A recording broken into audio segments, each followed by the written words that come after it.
أهلا ومرحبا بكم أحبتي المشاهدين في حضرة الطف. ضيفي اليوم هو رسام ونحات يدرس مادة النحت في معهد الفنون الجميلة، وظف موهبته لتجسيد واقعة الطف والإمام الحسيني عليه السلام. رحبوا معي بالأستاذ الفنان علي مخيط. مرحبا بك. أهلا أستاذ العزيز، استحي شلون صحتك؟ الله يسلمك. حياك الله. راح نتحدث اليوم عن جانبين أنت تمتلك موهبة متمكنة بها ما شاء الله، هي الرسم والنحت. لكن بداية كسؤال عام، حضرتك جسدت واقعة الطف رسما ونحتا، الإلهام منين تستمده لتجسيد الأفكار اللي تتعلق بالطف؟ بسم الله الرحمن الرحيم. لأن لحبي للإمام الحسين عليه السلام وقضية الإمام الحسين، هاي القضية العظيمة، قدرت أجسد هاي الثورة إلى لوحات. نعم. فمن ضمن ثورة الإمام الحسين قدرت أطلع عن تعابير عن اعتمادي على الإنشاء التصويري. الإنشاء التصويري اللي نستخدمه في معهد الفنون الجميلة نعم. عبارة عن فكرة، تعطيني اسمه كلام، أحول لك إياه لوحة. فأنا حولت قضية الإمام الحسين من كلام إلى نعم. لوحة من خلال ما تقرأ من القصة بالكتب والروايات المتناقلة أو روايات وغيرها. أو أحاديث. نعم. أو محاضرات. فحولها وجسدها إلى لوحة فنية. تقريبا كم صورة رسمت عن واقعة الطف؟ والله ما ينعدن. شنو أكثر الألوان اللي تستخدمها برسم الصور اللي تجسد الطف؟ أكثر شيء اللون الأحمر، لأنه يمثل يعني نقاوة دم الإمام الحسين عليه السلام الذي صبغ السماء. نعم. بدم الطفل الرضيع عبد الله الرضيع سلام الله عليه، من اللون الأزرق للون الأحمر. الدم الذي نشره الإمام الحسين وحولتها إلى لوحة. نعم. اشتغلتها سابقا فجسدتها وحولت إلى لوحة. الدم صاعد للسماء وانتشرت السماء عبارة عن قطعة حمراء، فامتاز باللون الأحمر وقليلا ما أميل للون الأسود. نعم. طيب إذا أردت الآن ترسم لوحة للإمام الحسين عليه السلام، أي لقطة تختار لتجسيد وجه الحسين عليه السلام؟ يعني تعابير وجهه وهو يرفض البيعة، وهو يحتضن عبد الله الرضيع عليه السلام، أم وهو حامل سيفه ويواجه جيش الظلمة جيش يزيد؟ لأن الإمام الحسين عليه السلام هو ضحى من أجل رفض للبيعة. نعم.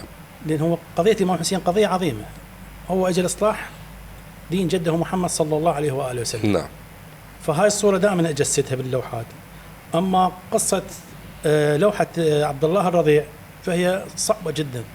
شنو يعني الصعوبة اللي بها؟ صعوبة لأن طفل نعم. رضيع مرفوع راسه على الرمح، رسمتها وتأثرت بها جدا، يعني ما تحمل رؤيتها. ولكن أنا حبا بهذا البيت الطاهر، نعم، هم اعطوني اسم الشجاعة في سبيل أرسم هاي اللوحة. فقدرت يعني ضايقت نفسي وهذا اسمه، ضغطت على نفسي في سبيل أجسد هاي اللوحة. فهي نعم. صعبة، حيل صعبة اللوحة مال عبد الله الرضيع. طفل ما بين الظلم والشهادة وبراءة الأطفال، أي الألوان ستستخدم لتجسيد صورة تحكي عن عبد الله الرضيع؟ عبد الله الرضيع تتدخل عليه الألوان الخضراء، لأن اللون الأخضر لون الزمرد. نعم. الأخضر اللي موجود في الجنة. وهو طفل، يعني هو طائر جنة. نعم. وهو إمام معصوم، ولا هو يعني طفل رضيع، لكن يمتلك شخصية الإمام. نعم. لأن أصغر شهيد في معركة الطف. فهذا تحتار أنت شو تعبر عنه. نعم. يعني تحتار الأوصاف مالته، فأعجز عن وصف عبد الله الرضيع في هذا الموقف. طيب لنأخذ جانب النحت. لو أردت أن تنحت يعني الحسين عليه السلام وجهه أو جسد بشكل كامل بتمثال كبير، أي مادة ستختار للنحت؟ رخام أبيض مثلا دلالة عن الطهارة، أم برونز دلالة للصلابة والشدة وقوة الإمام الحسين وصبره، أم خشب محروق دلالة عن المأساة العظيمة التي حلت بالحسين وأهل بيته؟ بس أنت كل ما سردت من معلومات كلها صحيحة. أنت اللي تختاره واللي تفضله. رؤية الفنان. رؤية الفنان. نعم. بالرخام الأبيض. دلالة للنقاوة والطهارة والصلابة. نعم. لأن صلابة شخصية الإمام الحسين عليه السلام يعني تستحق أن تتجسد بهيك ماد. ولو احنا من نشبه الإمام الحسين بهاي الموضوع. نعم. ولكن احنا نعبر عن شخصية الإمام الحسين بأطهر من هاي الأمكان. نعم. طيب أستاذ علي، من هاي المواد أو لنقل ما بين الرخام والبرونز، أي المواد أصعب بالتعامل والعمل والنحت؟ الرخام لو البرونز مثلا؟ البرونز دي تحتاج لها أفران. نعم. وشغله صعب، يعني شغل البرونز النحت مالته صعب، انك تشتغله قطع بعدين يترتب وينلحم كذا. اما الرخام لا. نعم. الرخام تاخذ قطعه وتنحتها بالمعول. نعم. ونرتبها ونكملها، بعدين تطلع اللوحه شغل.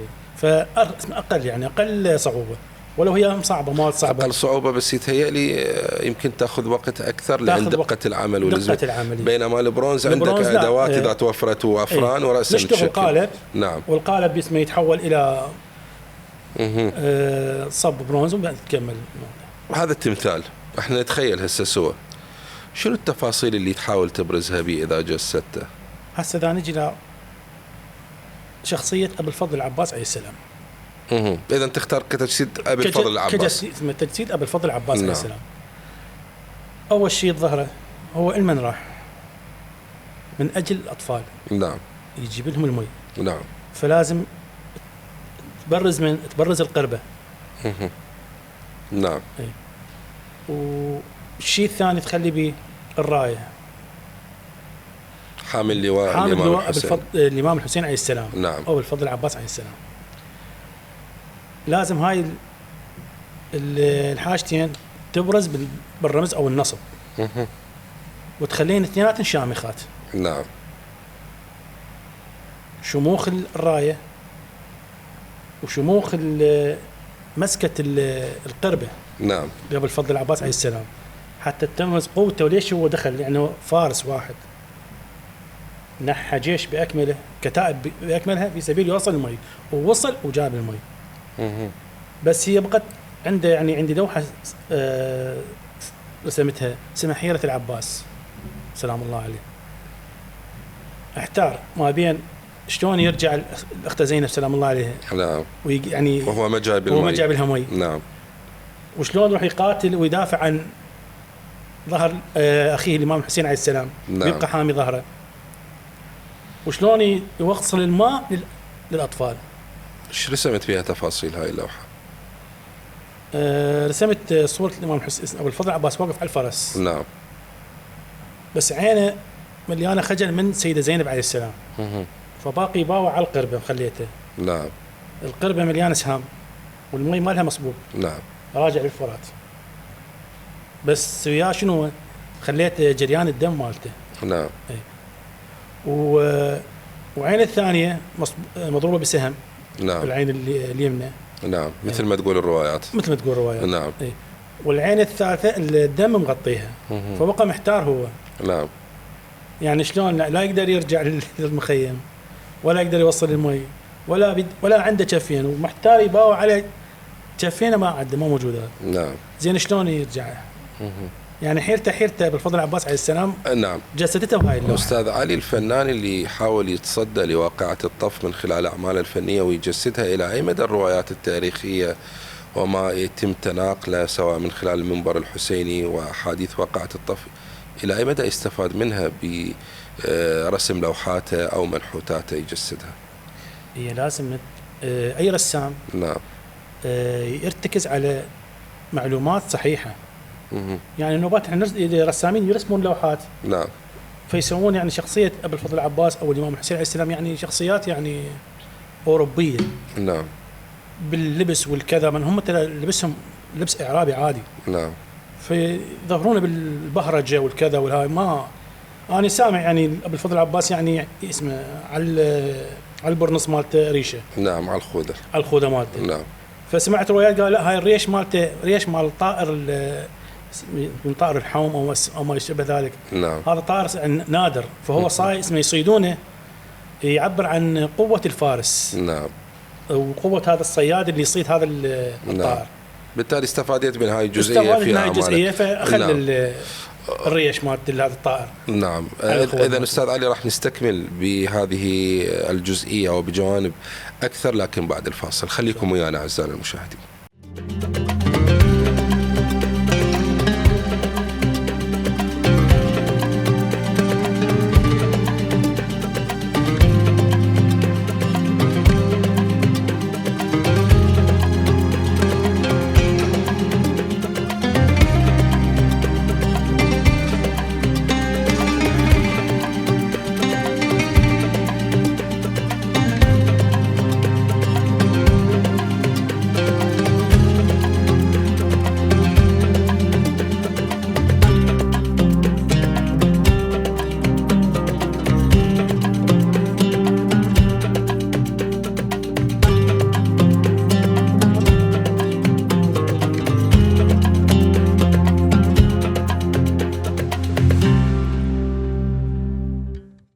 بعد الفاصل هذه عودة لكم مجددا أحبتي المشاهدين، وأرحب مرة أخرى بضيفي في هذا الحوار الفنان علي مخيط. مجددا مرحبا بك أستاذ علي.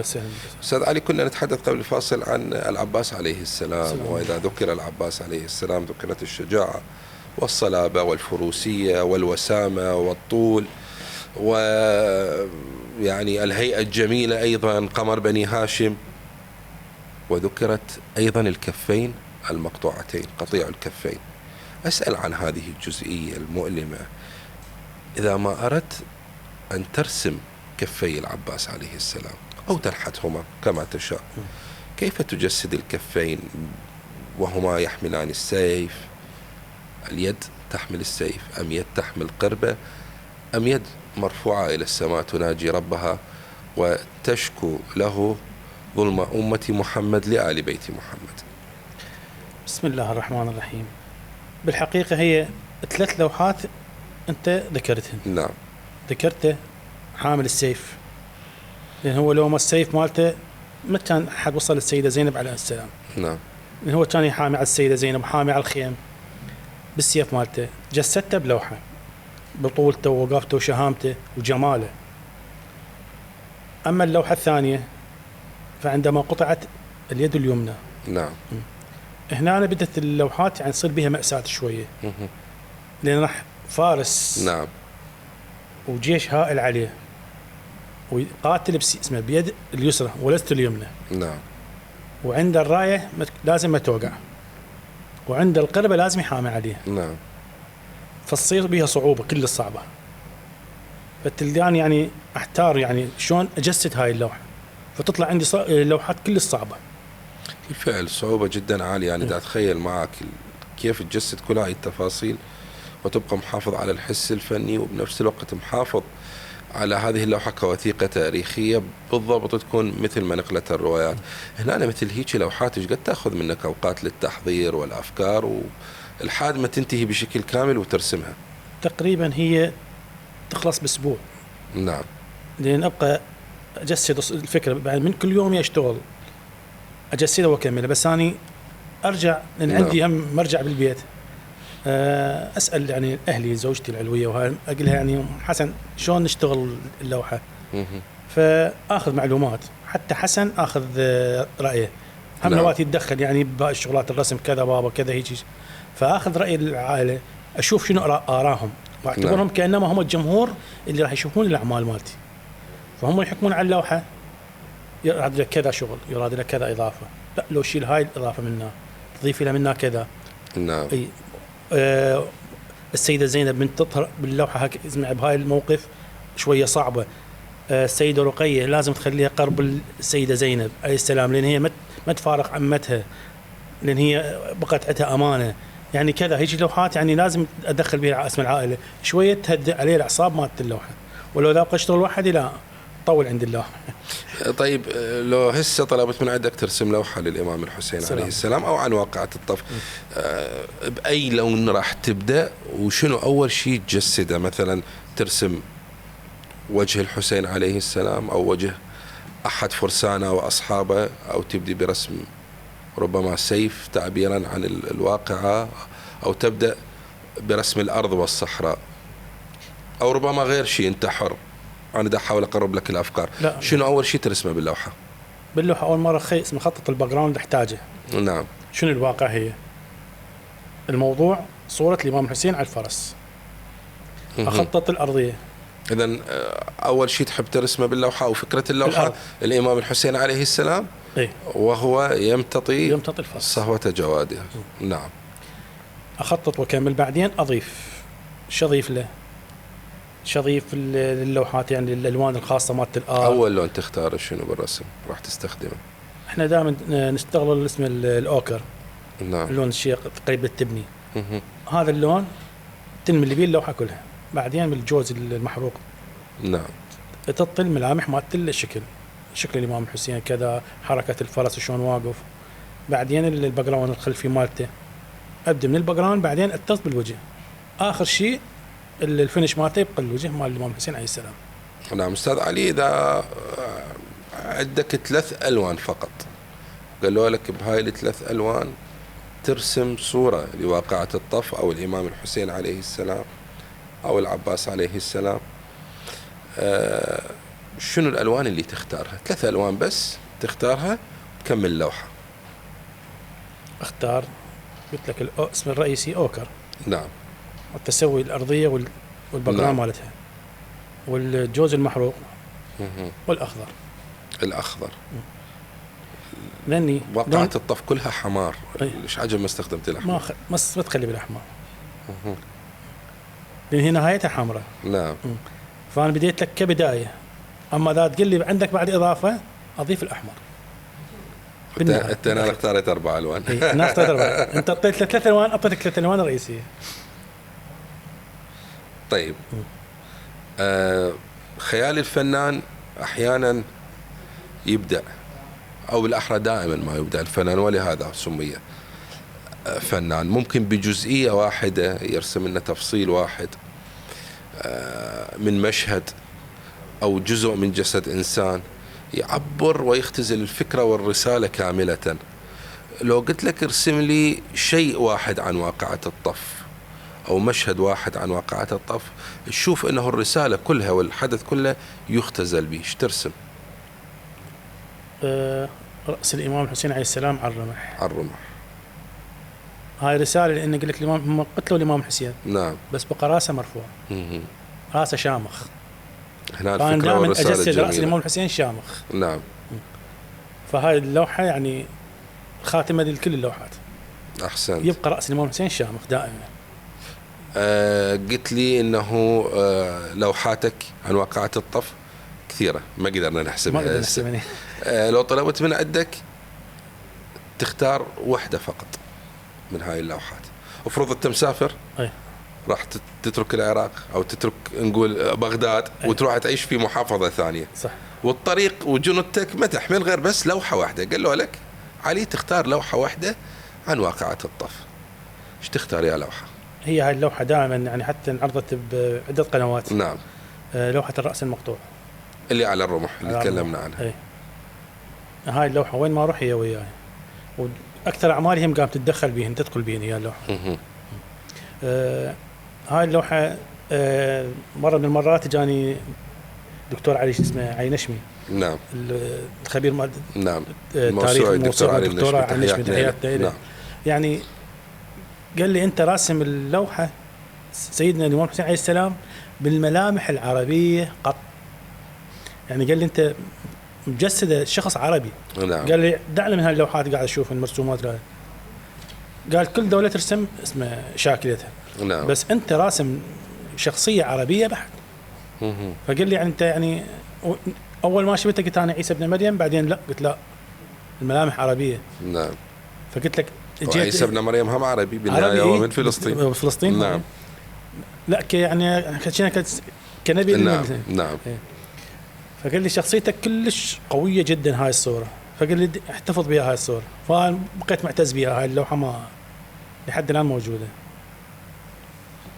أستاذ علي، أحيانا من لا يعي قيمة الفن ولا يدرك أهمية الفن في بناء المجتمعات والشعوب مهما كان نوع هذا الفن، رسم، نحت، تمثيل، غيره، اللي بعيد عن هيك أمور وقلبه أظلم بسبب القسوة وغيرها من هاي الأمور والآثام، يقول لك هو الفن ايش يقدر يسوي؟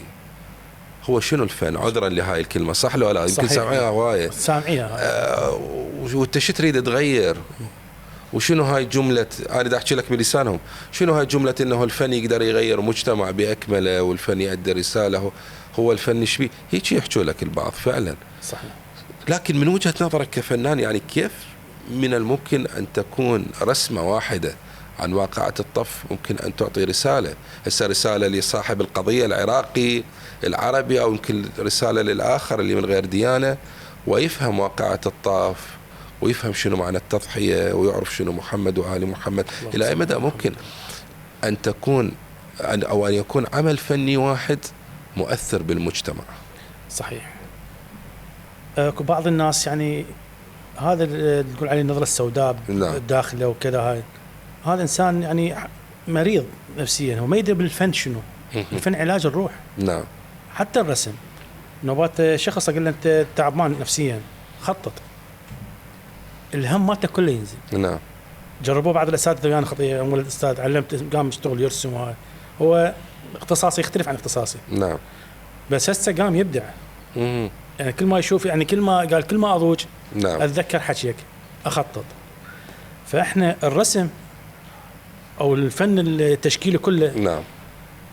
رساله معبره جدا وقويه جدا، يعني تمس المشاعر الانسان. اقدر اوصل يعني فكرتي الى ابعد الحدود، خاصه احنا قضيتنا قضيه الامام الحسين عليه السلام. نعم. اقدر اوصل بها الى ابعد الحدود فعلا عن طريق الرسم.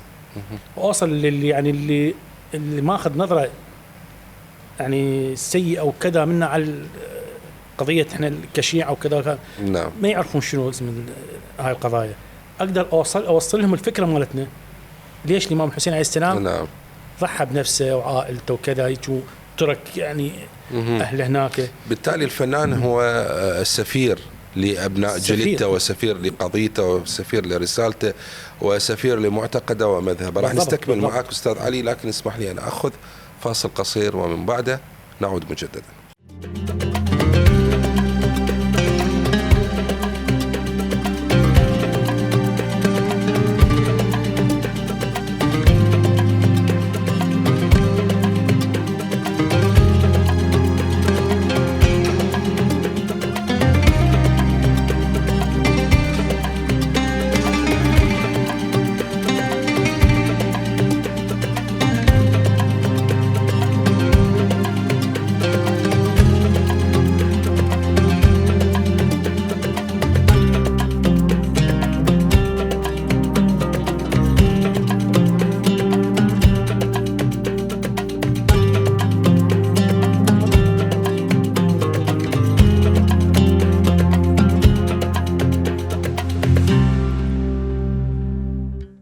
إذا بعد الفاصل نعود لاستكمال حوارنا أحبتي المشاهدين في الجزء الأخير من حلقة اليوم. أستاذ علي، المقولة الشهيرة في الطف ألا أن الداعية ابن الداعي قد ركز بين اثنتين، السلة أو الذلة، وهيهات من الذلة. هذه المقولة التي ذهبت لتصبح قاعدة لكل شخص يحمل كرامة، لكل شخص يحترم نفسه وإنسانيته وعقيدته ودينه. صحيح. ويحترم شجاعته ولا يحني رأسه لظالم.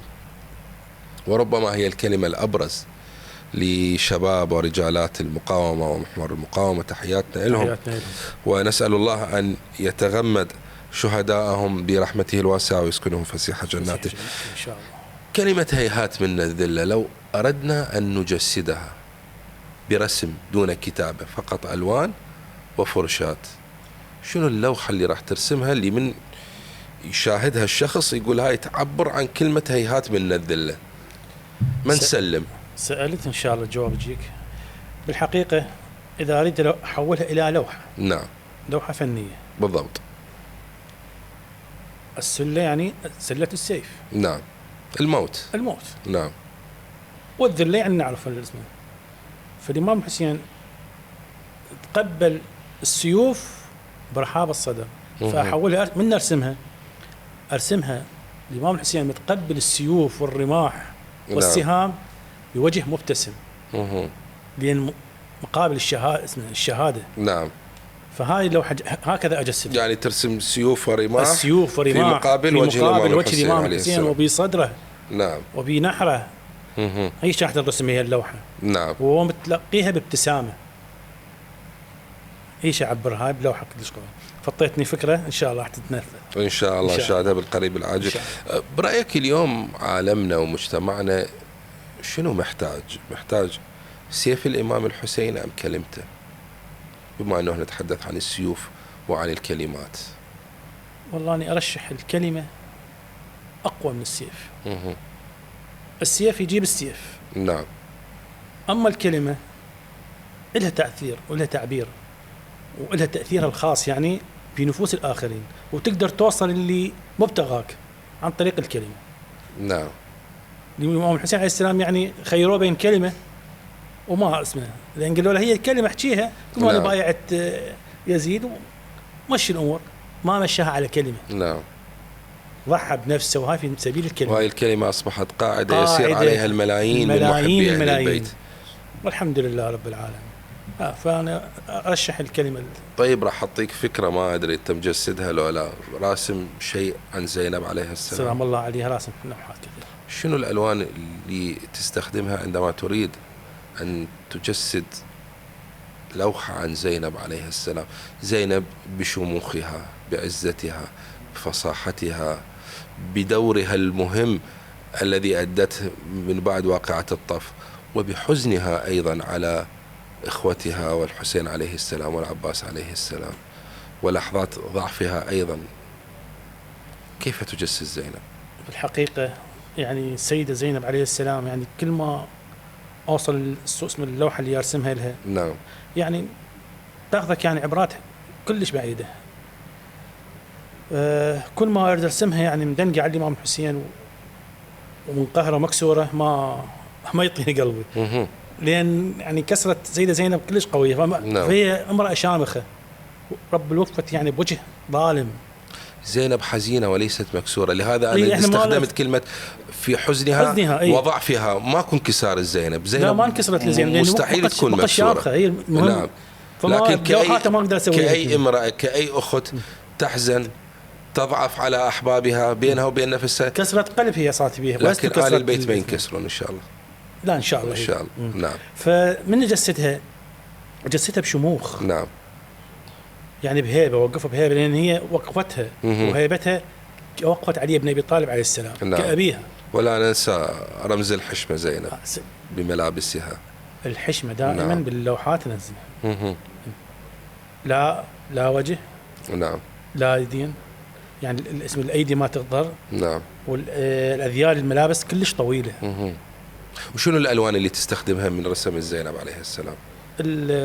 بس الملابس أكيد العباء السوداء وغيرها، لكن الأجواء العامة الدائرة مدايرها، شنو الألوان اللي استخدمتها؟ هي الأجواء المطربة. نعم. اللون اللي تبني والاسم الترابيات. نعم. تبين على الحزن، ولست السواد يعني بين على الحزن. نعم. هاي الألوان المغبرة هي تبين على الحزن، والألوان الغامقة كلش نوبات نستخدمها باللوحات. نعم. كل هذه الخلفيات ما خلفيات ويا الباك جراوند مالها، واكثر شيء لا اخلي بيها الخضار. ادخل بيها الخضار، لان الخضار هو النقاوه مالته للبيت كلهم يبيها. نعم. فزام اللون الاخضر ما يوالهم دائما باللوحات، دائما ما يفارقني ابد. تستخدم اللون الاخضر بكثره. استاذ علي، لوحاتك عن واقعة الطف اذا تحدثت للاخرين ايش راح تقول لهم؟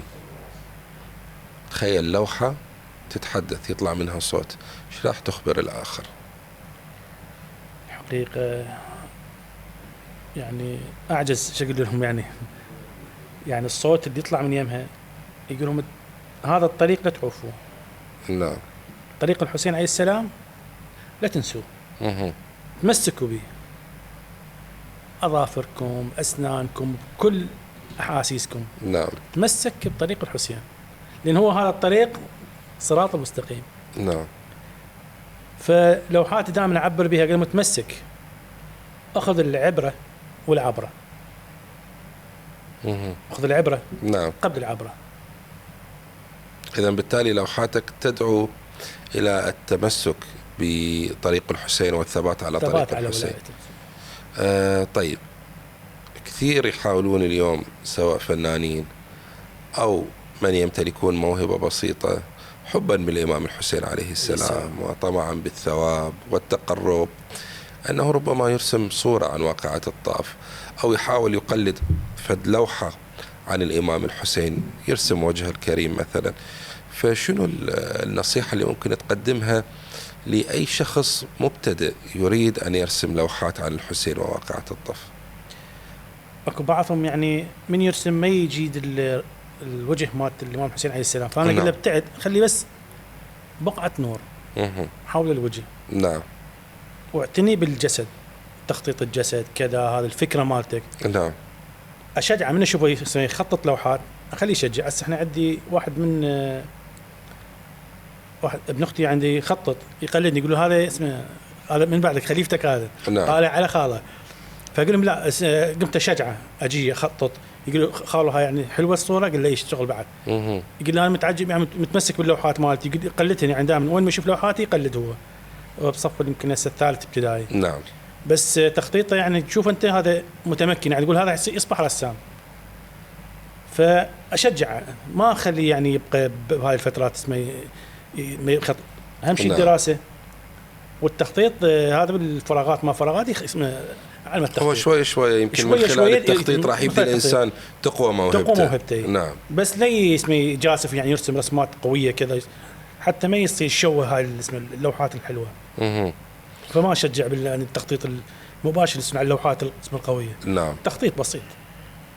ومن بعد مرحله التخطيط شنو يجي؟ لان العافيه درجات. نعم. يبدي يستخدم الالوان من بعد مرحله التخطيط. اول مره قوي نفسه بالتخطيط. نعم. بعدين يتجه للالوان. مهم. هي هاي النصيحه. وبعدين يبدي شويه شويه ينمي ثقافته في الرسم واستخدام الالوان، ويعرف هذا اللون الفلاني عن شنو يرمز واللون الفلاني عن شنو يعبر، فبالتالي اللوحه تكون متكامله برسالتها. بس اهم شيء احنا نكون الثقافه الدينيه. بالفعل. اذا ما عندي ثقافه دينيه نعم ما اقدر اوصل للفكره اللي اخططها. درس الانشاء التصويري. نعم. فكره استاذ حيدر يعطيني فكره. نعم. ادرسها احول لك اياها من كلام الى لوحه. وهذا التعبير الانشاء التصويري يسمونه عندنا نعم. بالمعهد. نعم. أستاذ علي، وصلنا إلى ختام حوارنا لهذا اليوم. شو تحب توجه رسالة لكل شخص يشاهدنا الآن؟ والله أنصح كل إنسان أن يواكب هذه الأحداث وينصر نعم الحسين وآل الحسين بكل طريقة هو يشوف نفسه بها، عن طريق المواكب أو عن طريق الرسم أو عن طريق النحت أو أي طريقة. نعم. بس ما يترك طريق الإمام الحسين، لأن هو هذا الطريق للمستقبل. نعم. طريق الحسين هو المستقبل. أحسنت. الرسام والنحات الأستاذ علي مخيط، شكرا جزيلا لك على هذا الحوار، وأشكر أيضا كل من تابع حلقتنا لهذا اليوم. إلى اللقاء.